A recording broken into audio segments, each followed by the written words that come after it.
Ladies and gentlemen, the very word secrecy is repugnant in a free and open society, and we are, as a people, inherently and historically opposed to secret societies, to secret oaths, and to secret proceedings.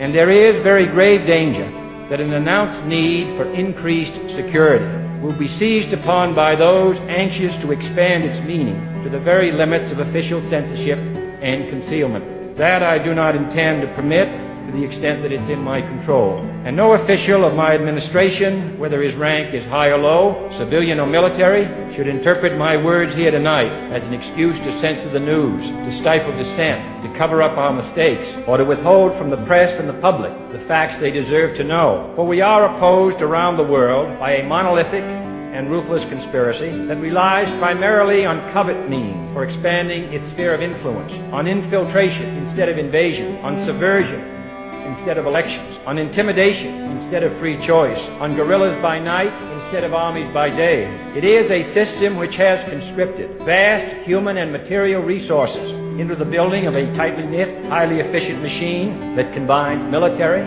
diplomatic, intelligence, economic, scientific, and political operations. Its preparations are concealed, not published. Its mistakes are buried, not headlined. Its dissenters are silenced, not praised.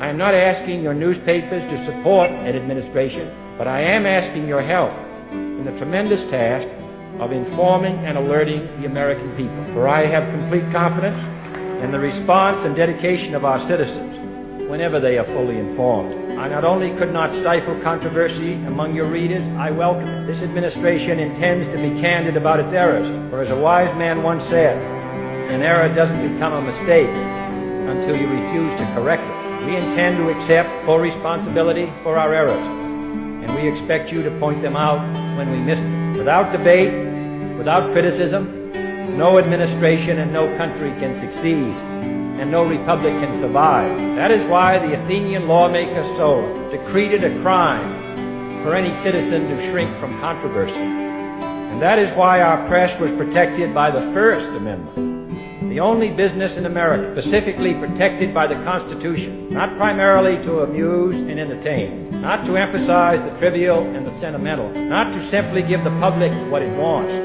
but to inform, to arouse, to reflect, to state our dangers and our opportunities, confident that with your help, man will be what he was born to be, free and independent.